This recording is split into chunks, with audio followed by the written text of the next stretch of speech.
What's up, guys? We're the Studley Boys. I'm Riven.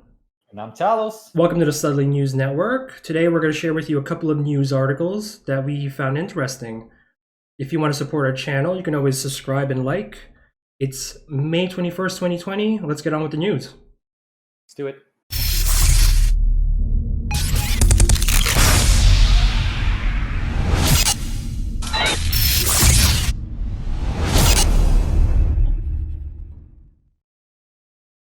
Video game spending for the first quarter of 2020 was the highest in US history. It was a 9% increase compared to the first quarter of 2019. But that makes sense because when you think about it, like everyone's at home, we have that stay at home thing. Like when was the months? They had the months of like when it started spiking. Yeah, let's take a look at it. Yeah, so pretty much everything from January up till what, March, right? Well, January till March. We're technically in the second quarter now, right? May? Technically, yeah. Yeah. The stay at home didn't actually start then, actually. Yeah, yeah. I believe the quarantine and stay at home orders started in the middle of March. So yeah, this article isn't really conveying the point that that was because of the coronavirus. Yeah, it wasn't. I think it was just because the games that came out for the first quarter were just really good. You know, you have Animal Crossing, New Horizons, and that doesn't even include the second quarter, which is an even bigger spike with the release of like FF7 Remake, Doom Eternal, Animal Crossing. Those all came out in the second quarter. So I want to say even the second quarter probably beat the record, if not more, much more than last year. Yeah. And not to mention Resident Evil 3 Remake. Oh yeah, there's another one. That's a big one. I guess we can also go into the GameStop online sales spike, right? Yeah, that's a huge spike, 1,500%. Yeah, in an article by Game Rant, GameStop online sales spiked by 1,500%. Video game retail giant GameStop sees a 1,500% increase in online sales for March as consumers look for March alone. Yeah, alternatives during quarantine. So this article is like a better representation of the effects of the stay-at-home orders because of COVID-19. GameStop, which as of like before all this has been struggling. Yeah, like I'm curious to see what their stocks look like because for those that follow stocks, especially for GameStop stocks, they've been in decline since probably 2012, maybe. Yeah. Maybe even earlier. Yeah, I haven't looked at the numbers, but I know that their shares were declining, and I think last year they changed their management up a little bit. Big time. Yeah, they got the CEO, the former CEO of Nintendo of America, Reggie Fils-Aimé, I think that's his name. They got him as I think the CEO or something like that, or the director. CEO, I believe. CEO. Yeah. Basically, what are people gonna do? Like not only like people from work, but also like students. Like kids. They're not going to school. Like they might be online classes and stuff like that, but for the most part, they're at home, so they're more likely to ask their parents to buy this game or this. Right. I also want to point out that two games came out, which was Animal Crossing New Horizons, which was a Switch exclusive. Mm-hmm. So a lot of people... Switch got a big sale, and the one thing I want to point out real quick, just sorry to interrupt you there. Yeah. But Switch, it was so hard to find a Switch game. Like I was trying to find a Switch game for my niece, for example, and they were like sold out everywhere. Mm-hmm. We tried going to Best Buy. GameStop, of course, was closing. So there's only there's really only a few places you can potentially buy Switches, and they're all sold out. So if you try to get on like a third market, like eBay or like those offer-up apps, they're trying to mark up the sales from like third-party people to like $300, $500 for a Switch. Insane. Yeah. So other than Animal Crossing, I also want to point out that the Final Fantasy VII Remake came out, and keep in mind that game came out with a deluxe edition as well as the collector's edition, the first class collector's edition. There's also a digital as well, digital deluxe. Yeah. But but in terms of like physical sales, they, like a lot of people were getting their deluxe editions and first class editions from GameStop, In right? fact, they actually gave me the game 2 days ahead of schedule. I think they got the okay from Square Enix to release the game even earlier to those who pre-ordered on GameStop. Yeah, yeah. So them selling those two, those two editions, I think also helped with the sales as well. Hmm. Yeah, so they really have COVID-19 to thank for this, but I feel like this thing that they have is going to be short lived because what happens when quarantine is lifted and Yeah. and the coronavirus hopefully dies down in the future, we can only speculate, right? I But mean, what do you think about COVID-19? Some businesses are benefiting from it. Some are not. Look at like Amazon. Look at what is it called? Walmart. Those companies actually benefited from this. mhm. However, there's other companies or local companies, small businesses that are hurting badly because of it. So it's kind of a give or take in there. Yeah, yeah. I mean, only time will tell, but I have a feeling that when the virus does kind of slow down, I feel like GameStop, Will will, continue its decline. yeah, will continue. We'll go back to its like original. It's a slow, steady decline. Yeah. Hi guys. Now the hottest debate going into pretty much the holiday season of 2020 is the PS5 versus Xbox Series X. Right.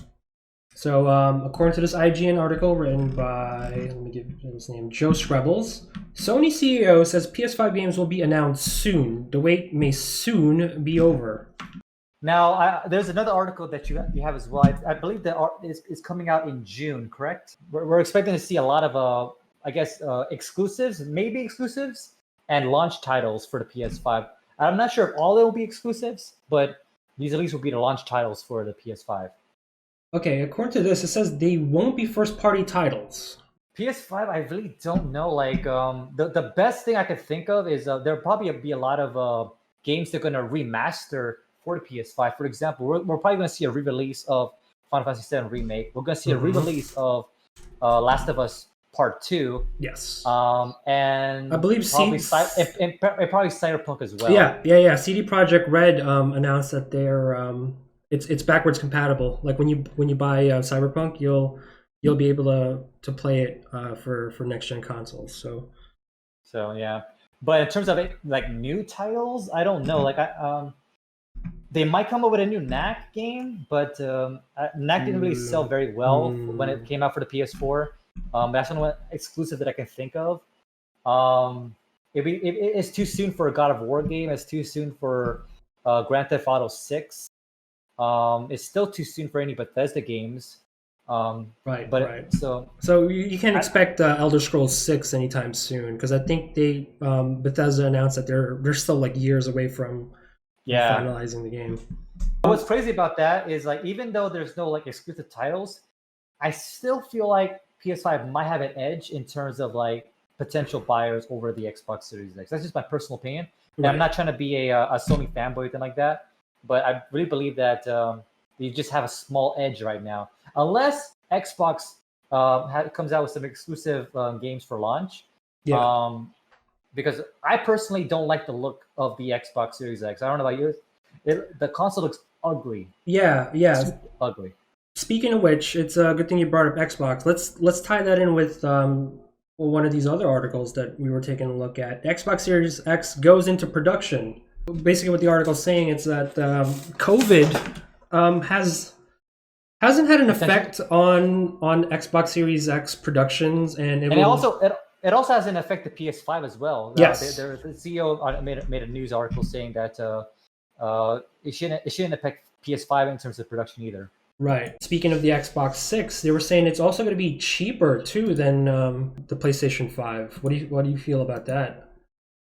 Quality artwork? We're talking millions. I honestly think that's probably true. Like because I don't know. It's hard to tell because according to this article that you have up right now with the SSD. Mm-hmm.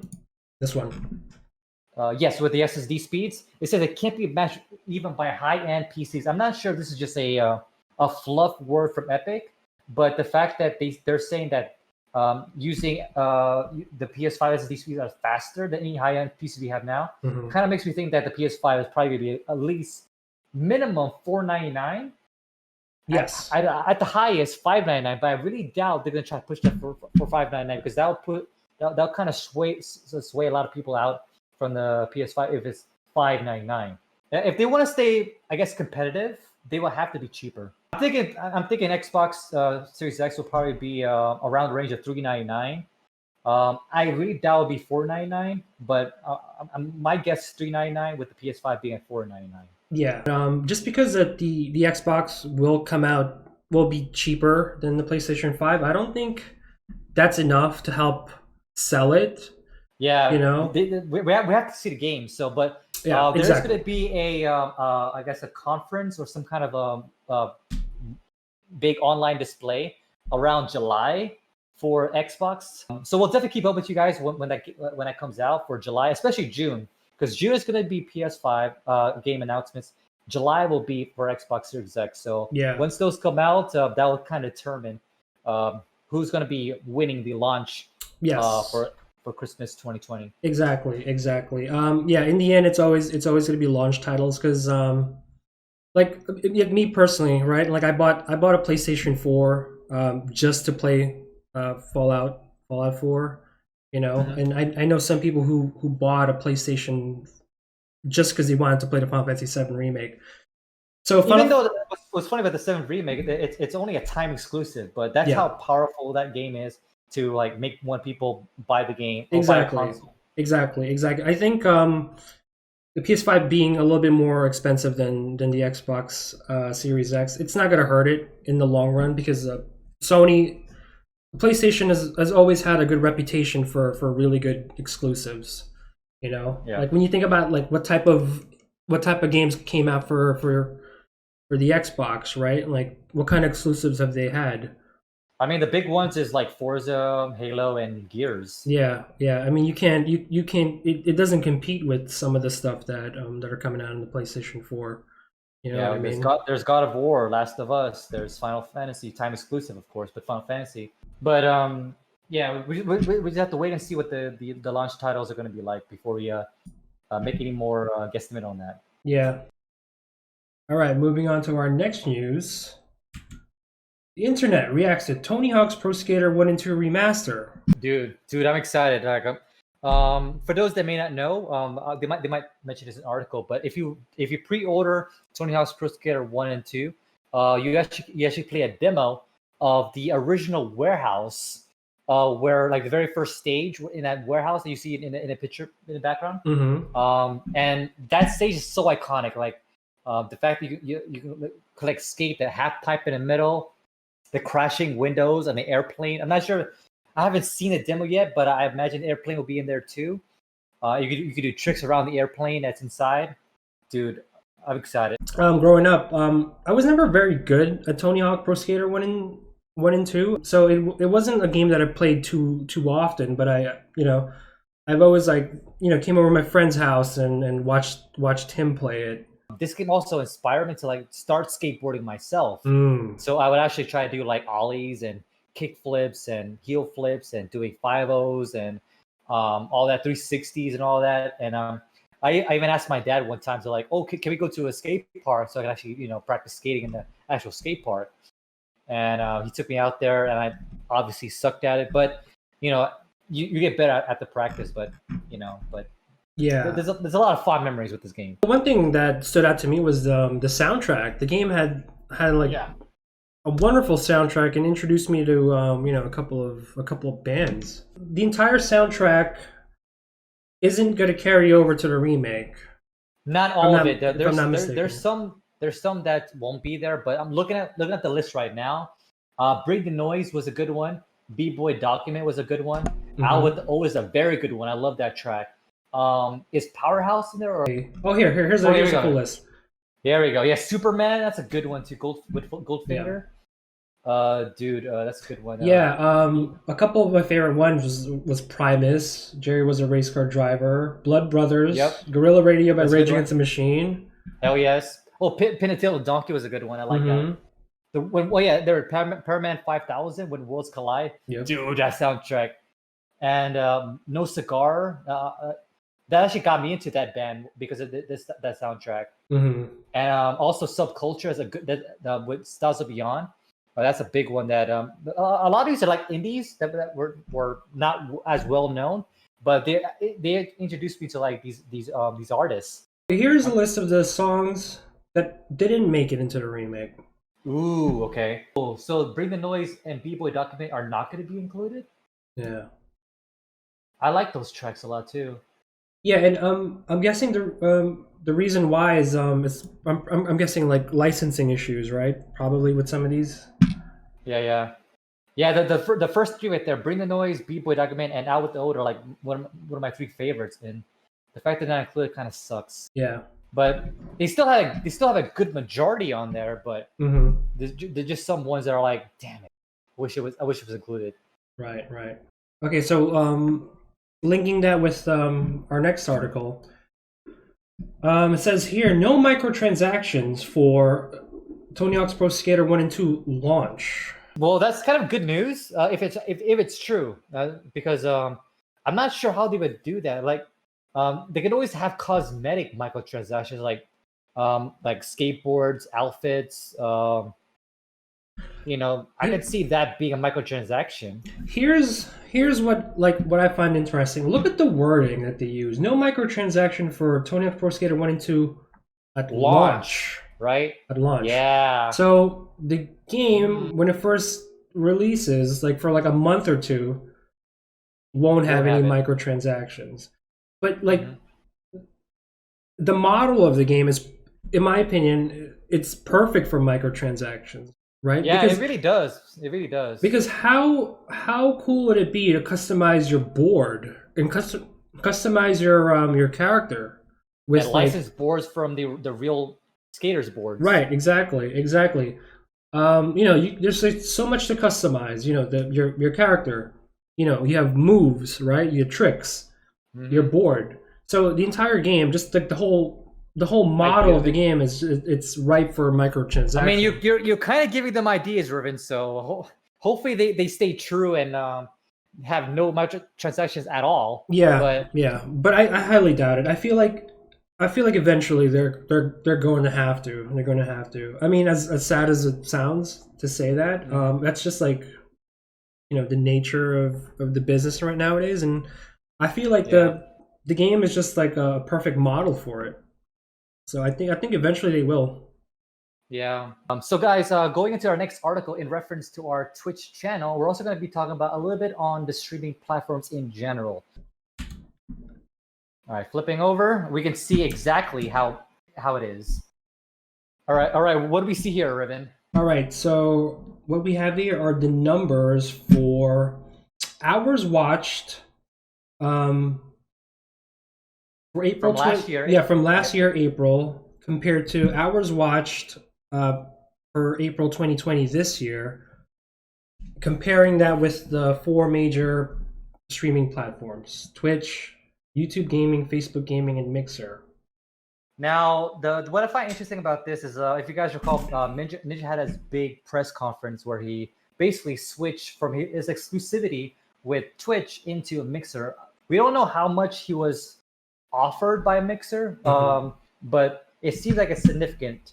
But it looks like as an investment, a Mixer probably lost money and what they hope to achieve by signing the biggest name on Twitch. So for anyone who doesn't know, right, he was like one of the biggest Fortnite streamers at the height of Fortnite's popularity. So Mixer bought him out from Twitch to stream exclusively for Mixer as like I guess sort of like as a gamble. As well as other streamers. It wasn't just Ninja, but Yes. There's other people that they bought over. Yeah, but he was definitely the core of the deal.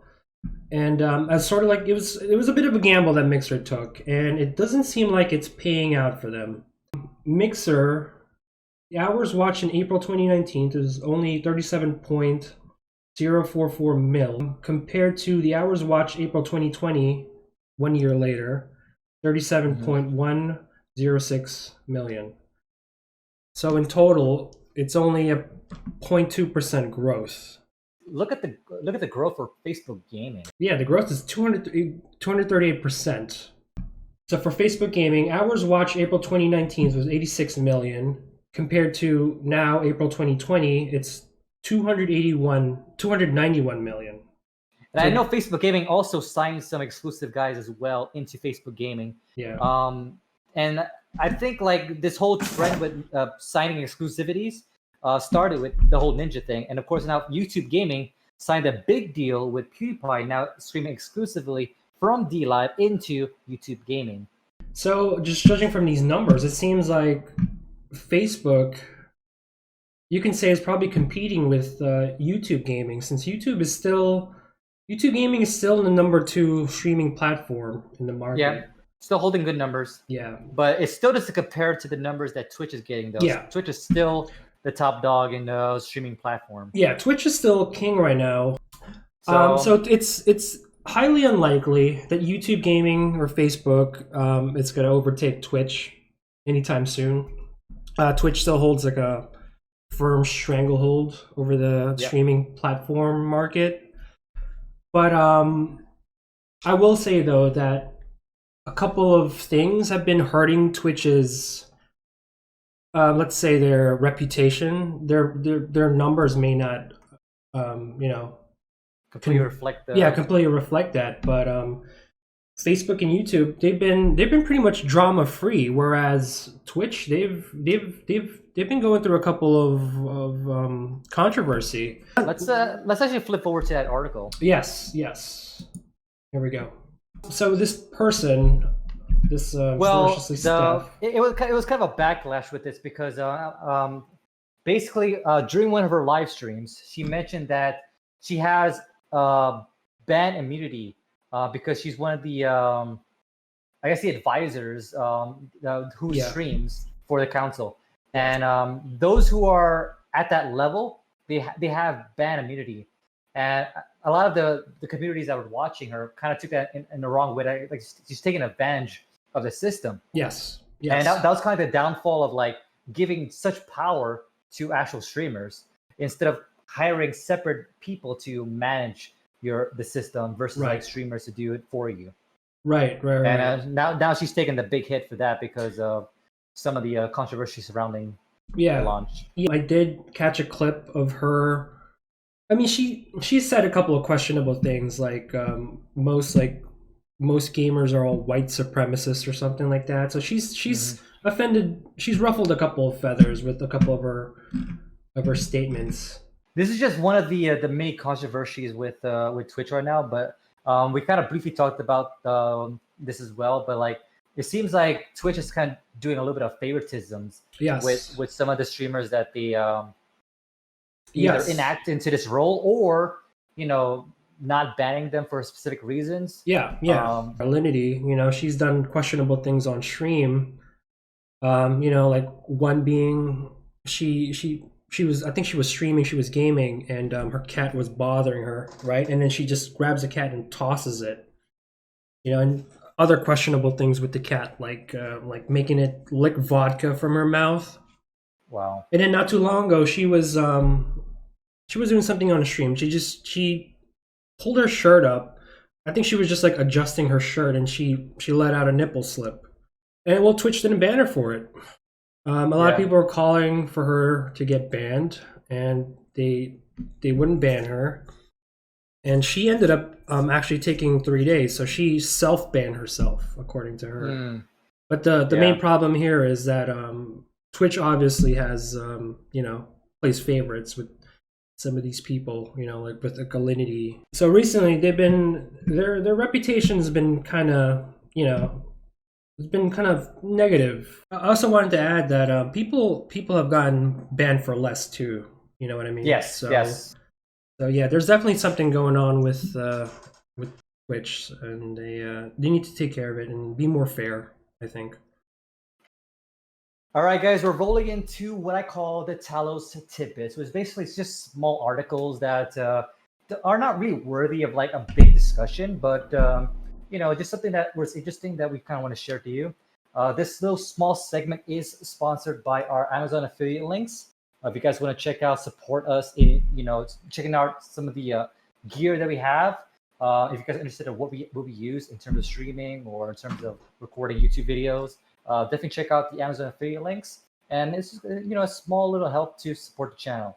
But rolling to our first article here, Sony says COVID-19 hasn't changed the PS5 release window. We talked about this briefly in the very first article, but basically that's good news. That's very good news that it hasn't changed the release dates. And we're kind of relating to the whole COVID-19 relief. Basically, Bungie and Destiny 2 helped raise nearly $800,000 into the relief this month alone. Yeah, I feel like a lot of companies have been doing the whole COVID thing too. Like Square Enix, they recently did a sale that all proceeds would go to COVID relief. So a lot more companies are doing that too. Just not just Bungie. So everyone's doing their part. Now, rolling into the next one. This is actually an image that I want you to show, Riven. It's basically the special edition Last of Us Part 2 PS4 Pro has been revealed. Yep. So it has been revealed, the design of it. I personally don't really like it too much, but if those who are into the console and want to check it out, it's there for you guys to check out. And also, the controller's been revealed as well. It has kind of like design there, which is pretty cool. Oh, it's headphones even as well. Yeah, it's even got headphones.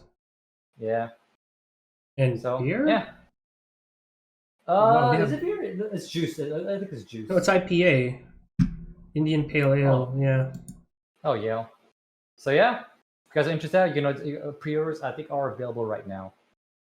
Speaking of Last of Us Part 2, it says here, you will likely won't see everything on one playthrough.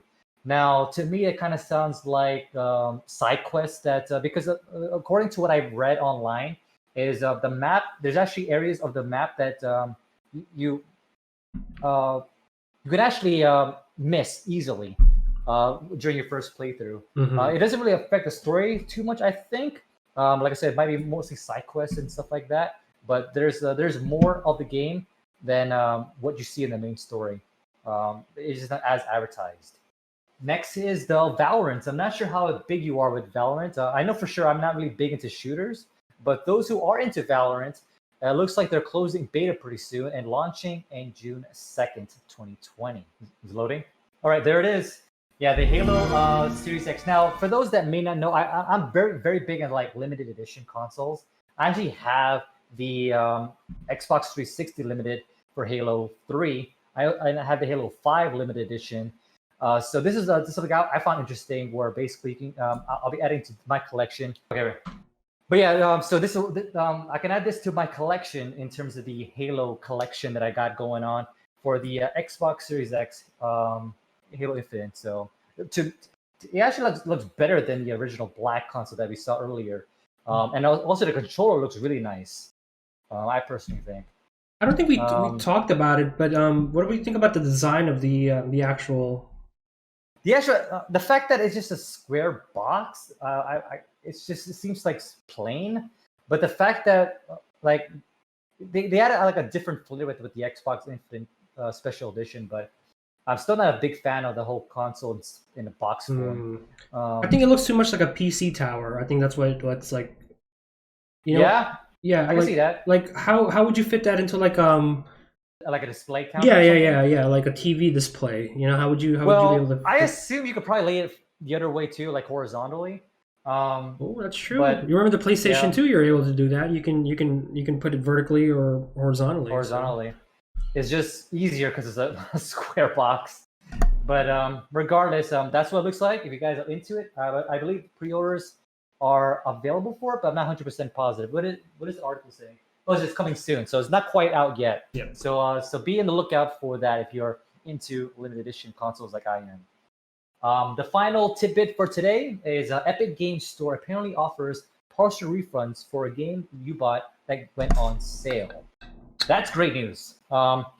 Steam does not do that for sure. I know that for a fact. Mm-hmm. The fact that Epic Games Store is able to do that, that kind of says a lot of where the online store community is going. So if Steam implement that, I think that would be a higher edge. But right now, it seems like Epic Game Store is winning in that regard.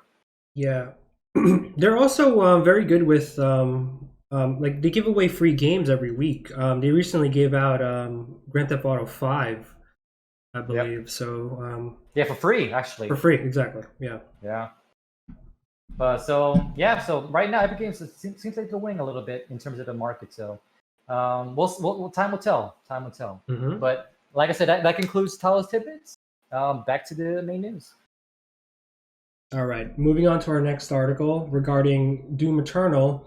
So Doom Eternal came out March, right? Or was it April? Maybe April. Yeah, maybe sometime April. And id Software, the developer, recently put out an anti-cheat. Well, it wasn't at launch, though. Yes, it wasn't at launch. Yes, it wasn't at launch. So pretty much it was there just to just prevent people from exploiting, especially like multiplayer games, right? Yeah, because for those who ever played multiplayer games, there's a lot of hackers out there. So they were like shoot through walls and have perfect shooting percentages and all that, and aimbots, wall hacks and stuff like that. It's a big market. People actually spend real cash, crypto money, to buy these hacks. And so these hackers are like, sitting at like Lamborghinis and, because of how much money they're earning from all these hacks. Right. So one of the ways that Bethesda tried to combat is implementing this anti-cheat software, but through a huge backlash. The update, the anti-cheat software was a little too invasive. The anti-cheat software was setting up virus protection programs. Others took issue with the software requiring kernel-level access to their computers, fearing that it would leave them more vulnerable if the software was later hacked. It's only going to be active when the game is on, so they wouldn't have anything to fear. But still, though, it's better to be safe than sorry, right? And the big takeaway from this is the fact that there's actually programs that don't have to have the kernel, level permissions. There's software out there that just has it embedded in the game. Mm-hmm. So there's really no statistics of which is better out there. Like I know there are a lot of developers are trying to push for that kernel level access, but there's no data saying that that's better in terms of taking down the hackers and getting those shooting percentages and all that. So it's hard to tell which is better until we get that data. It's hard. Right now, there's too much of the security violations, too much of the security issue to really say the kernel is better. Mm-hmm. Deterring this. Because what if you're doing like a single player game and not even online? Will that still be active? I understand if you're trying to do like online and trying to combat against hackers, but if you're just playing single player, you shouldn't need that enabled. Yeah. id Software recently announced that they will be removing the de novo anti-cheat from PC versions of Doom Eternal. Did it say when or how soon? It doesn't give a specific date, but it just says on the next update they'll remove it. Okay, so it's coming. Yeah. So it's kind of like a lose-lose situation because obviously you want to stop the hackers from coming in and like dominating it during online multiplayer. Mm-hmm. But at the same time, you also don't want to piss off legitimate players that don't want this kind of security breach in a way. Yeah.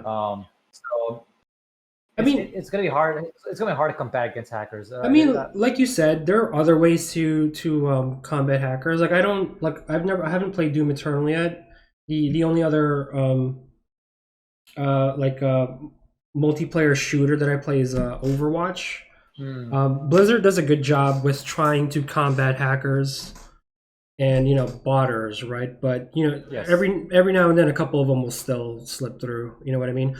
Yeah. I feel like it's also important for the player base to be more active in reporting. Yes. Hackers.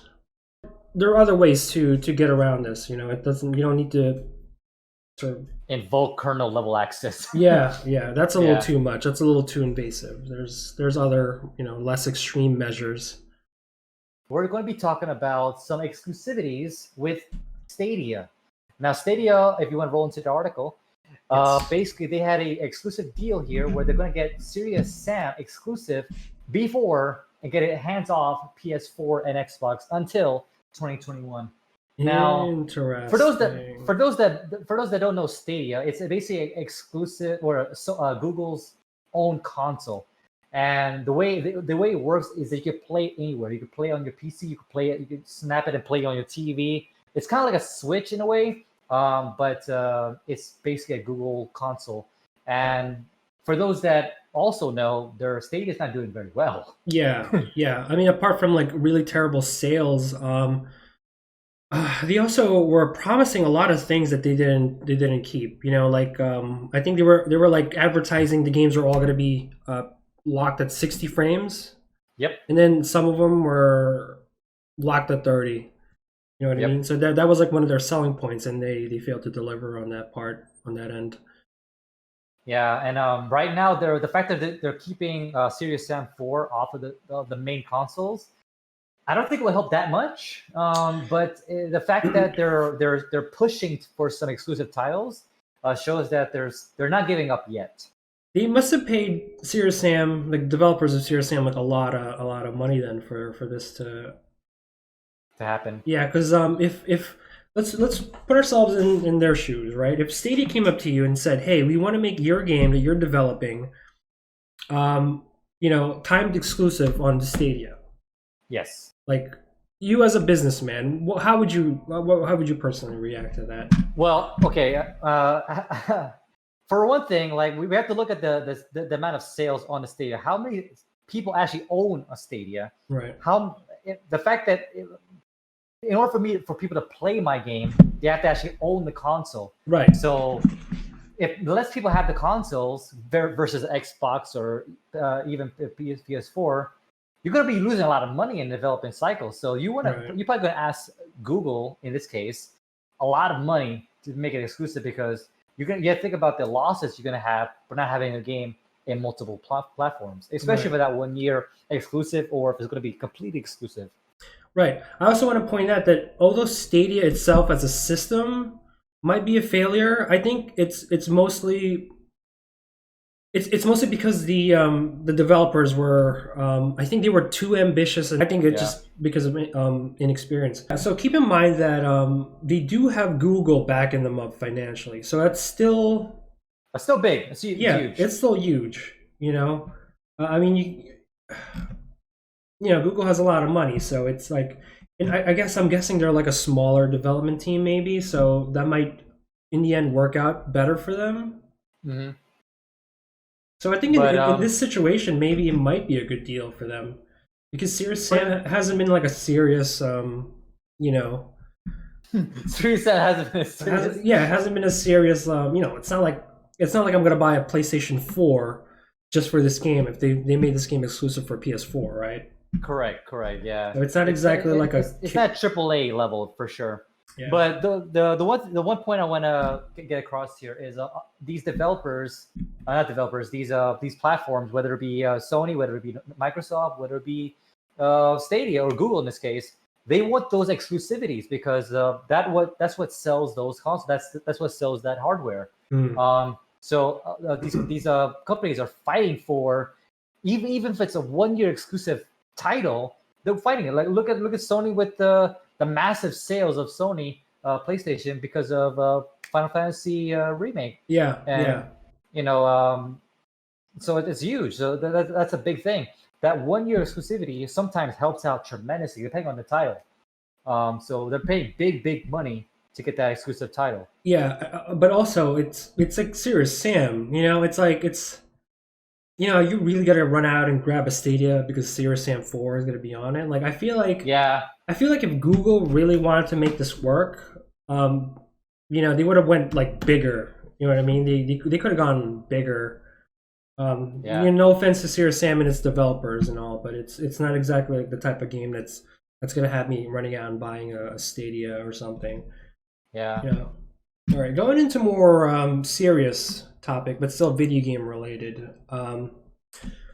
Talos, like, video games have come a long way, since it first started. Like dawn of video games, Yeah, I mean, you and I are kind of old. We played, not that old, but we've been playing since like the 8-bit era, you know. Yes. Back then, video games were still pretty much like a hobby for like a certain type of people, you know. It's like a niche demographic, right? But as time goes on, right, video games have just gotten bigger. Dude, they're like $1 billion industry. Exactly, and it's become much more mainstream right now. So one of the challenges for most game developers is trying to make their game more accessible to people with disabilities. Yes. So this GameBite article, disability in video games, how can we make gaming more accessible? Any thoughts? Any personal? Well, like I know it was a while back, but there's like articles that I've read where they were like trying to use the brain activity in your mind to make a character move. As an example, for those who don't have the ability to actually use a controller, they can use their mind to control the character. More people has access to like games, you know, because like game is a form of outlet for most people, like to kind of escape the real world, to kind of like just dive into, immerse themselves into a video game. Yes. And just forget about the daily chores around the world. And the fact that it's more accessible to those with those, you know, handicap, or whether it be like no hands or no feet, no legs, whatever the case is.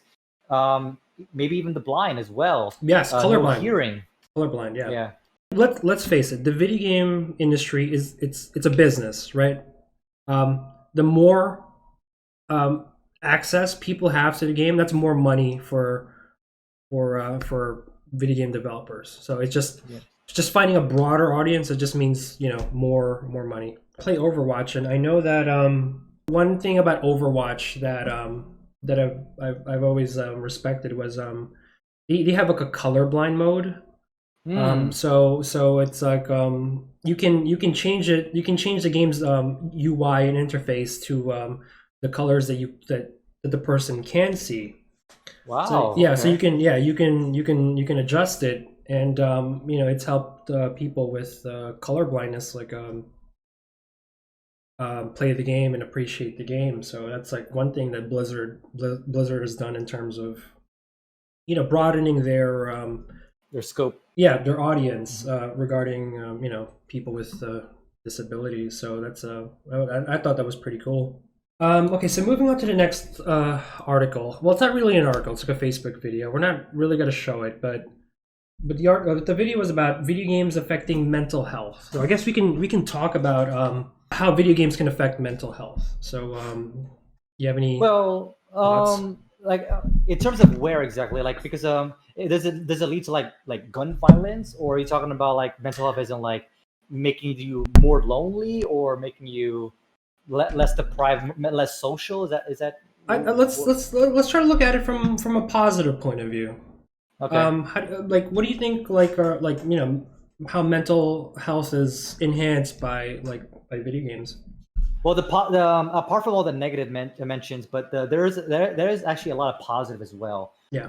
The way I look at it is like it kind of helps gamers interact with other gamers. A perfect example is MMOs. You know, myself also playing online, even RPGs or shooters or whatever the case is, where you can actually interact with other players, do like a co-op and like take out like a massive boss together. Yeah. That builds camaraderie around, you know, and building that community of gamers of they just want to team up and role play and, you know, escape into that immersive world like I mentioned. And sort of piggybacking from what you were saying about how video games are bringing people together. It's also, video games have also become like this vessel for getting a message out. Yes. You know what I mean? Like you and I, we streamed Life is Strange, right? Life is Strange has a lot of personal issues that you know, that it covers, and for, you know, people who might not have like an outlet for like the same issues that they're dealing with. You know, it's nice to be able to see that in a video game and think, wow, you know, this video game understands me. You know what I mean? Another good example is this is actually a more recent game Final Fantasy VII Remake. Yes. The whole cross-dressing scene with Cloud. Yes. So like that. For those that haven't seen the game, we won't Spoiler. go too much spoilers. Yeah. But one of the characters there, Andrea, like basically had that one line where he says that it's okay to be who you are. Just don't be afraid to express who you really are. Yes, I think he said beauty it transcends like gender. Like, yes, yeah, exactly. And it's an expression of the heart. That quote is powerful because for those that are into like the transgender community or cross-dressing community or drag queens, whatever you want to call it, but usually they're used for comedy purposes, like in the early days of Shakespeare. But nowadays, it's kind of expressed in a more positive light. Yeah, it's not just comedy. It's just who you are. You're born with that, so it's more expressive, and it kind of like opens up the mind, and to everyone being equal. So that's a great message. Yeah. And I also want to say that like even now with the stay-at-home orders and the quarantine, I mean, we covered this earlier in one of the articles about like people playing more video games, because they're locked in at home, and I think people spent their stimulus money on video games and stuff like that. Mm-hmm. You're not getting any socializing. You're not going outside, and I think people are starting to go crazy. And video games are definitely helping to keep their sanity. Yeah, keep their sanity. Video games are definitely helping people get through like issues, like what we talked about earlier. Big issues, small issues, like identity and stuff like that, and just the feelings of loneliness, or it's great that it's nice to see where video games have went, and how much more broader the audience is regarding. Yeah. So it's definitely not all negative. It doesn't lead to gun violence like they say on the media. But, there's a lot of positives, and we definitely want to express that in today's video. That's it for the news for now. Thank you guys for watching. If you like what you saw, you can always leave us a like and a subscribe. If you want to continue the conversation regarding the topics we covered today, or if you have recommendations for articles you'd like us to cover in future episodes, you can comment down below. As well, in the description, you guys can check out our Amazon affiliate links. Basically, if you guys want to check out any study gear that we have, any support or clicks on those is greatly appreciated. It goes right back into the channel. This has been the Studley Boys signing out. See you guys later. All right, bye guys.